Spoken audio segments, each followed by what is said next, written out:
இன்றைக்கி வந்துட்டு பார்த்திங்கன்னா ஒரு நார்மல் யூஎஸ்பிக்கும் ஒரு ரப்பர் டக்கி யூஎஸ்பிக்கும் டிஃப்ரென்ஸ் என்னன்றதை பார்க்கலாம். ஸோ என் லெஃப்ட் சைடில் இருக்கிறது என்னென்னு பார்த்திங்கன்னா ஒரு நார்மலான யூஎஸ்பி நம்ம டே டு டெய்லி லைஃப்பில் யூஸ் பண்ணுறது. So use to store files and then transfer files. So இதெல்லாம் வந்துட்டு நம்ம யூஸ் பண்ணலாம். இது ஒரு நார்மல். பட் என் ரைட் சைடில் இருக்கிறது ரப்பர் டக்கி யூஎஸ்பி அப்படின்வாங்க. ஸோ இது வந்துட்டு பார்க்க வந்துட்டு ஒரு நார்மலான யூஎஸ்பி மாதிரி தான் இருக்கும். பட் இது வந்துட்டு பார்த்திங்கன்னா ஒரு ஹேக்கிங் டிவைஸ். ஓகேவா, ஹேக்கர்ஸ் யூஸ் பண்ணுற ஹேக்கிங் டிவைஸ்.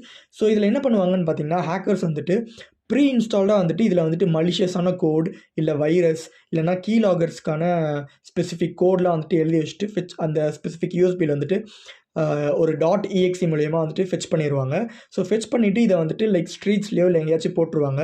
ஸோ ஏதாச்சும் விக்டிம் வந்துட்டு அதை எடுத்துகிட்டு இந்த ஸ்பெசிஃபிக் யூஎஸ்பி எடுத்து அவங்களோட ஸ்பெசிஃபிக் கம்ப்யூட்டரில் வந்துட்டு கனெக்ட் பண்ணாங்கன்னா அவங்களோட கீலாகர்ஸ் இல்லை வைரஸ் வந்துட்டு ரொம்ப வந்துட்டு ஃபாஸ்ட்டாக வந்துட்டு ஸ்ப்ரெட் ஆயிரும். ஓகேவா, ஸோ இவ்வளோ தான் கைஸ்.